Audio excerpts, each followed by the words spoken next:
I think he will remain focused on his companies. I think he'll play a vitally important role in advising the president in terms of the government efficiency initiative. As he says, and I've always believed, government spending is taxation.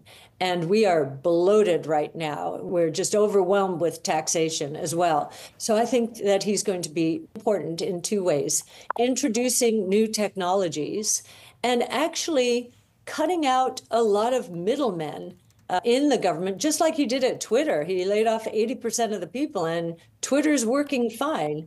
Maybe the advertising dollars haven't come back yet. I bet that changes. But Twitter itself is thriving, and it's become better under him. And I do think the same thing will happen in government. I don't think he'll cut government employment 80%. But what I do think he will do, just like President Trump is suggesting on regulation, if a person leaves employment in government, my guess is that person will not be replaced, because there are going to be many more productivity enhancing tools introduced in the government sector.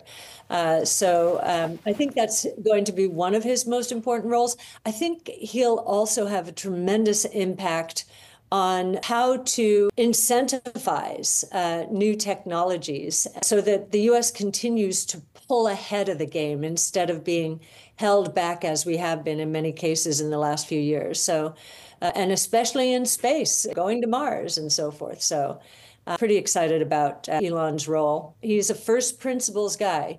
White sheet of paper, let me think. If we were going to do this all over again, what's the right way to think about what government should look like, just like he did in the auto industry, which is now becoming the autonomous industry. So pretty exciting. Cathie, I understand you lightened a little bit of your Tesla stake going into Election Day. Talk to us about that decision. Sure. Tesla is our largest position in the flagship strategy.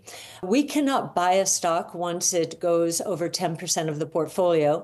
And typically we let it run to some percentage of the portfolio, at which time we start cutting it back. Because if it sells off, and it is a very volatile stock, we like to have the latitude to buy it. We have let Tesla, you can see, we publish our holdings at the end of every day, run to 15% of the portfolio. It has appreciated 50% more than the rest of our portfolio. And so we have been just cutting it very slightly, thinking that 15% from a risk control point of view is a good-sized exposure. As you know, we publish our model and give away our research, and you can see from our Tesla model what our price target is. It's 2,600 within 5 years, and we do think the probability of reaching that price target now has been increased dramatically because, once again, regulation is probably going to be less of a showstopper in the new administration than it would have been in this one. Tesla's cars are about to become, the autonomous cars are about to become safer than human-driven cars. And so I think we're going to see autonomous mobility broadly through the United States, robotaxis, much sooner than we would have had this administration not been elected. Cathie, you look at Tesla, though, the move here is incredible. We're up about 30%, Cathie, in just the past month. Is that because you just think Tesla investors say, hey, you know what, our guy, our CEO, now has the president-elect on speed dial? Is it justified to you, Cathie?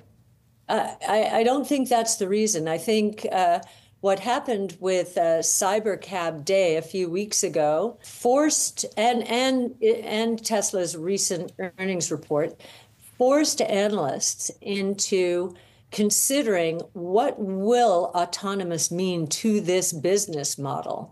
And an autonomous taxi network is a SaaS model. But Cathie, but the stock didn't go up on the cyber event, right? It did go up in the earnings, but it went up on the earnings because they're selling more cars and making money on the cars. And those aren't autonomous cars. They're still cars that you got to sit in.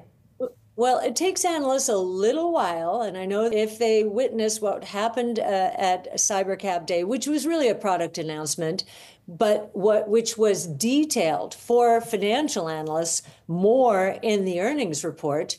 Once they start doing these models and realize, wait a minute, this is not just a car manufacturer with electric vehicle margins in the, let's just say, 20 to 30% range over time. They're lower than that now. This is a software as a service model with gross margins not at 20 to 30%, but 80 to 90%. It's a completely different model. And what's been interesting is Waymo, Alphabet's Waymo, it has proof of concept. Autonomous is not about tomorrow, it's here. And we're very excited to see how Tesla is going to go to market.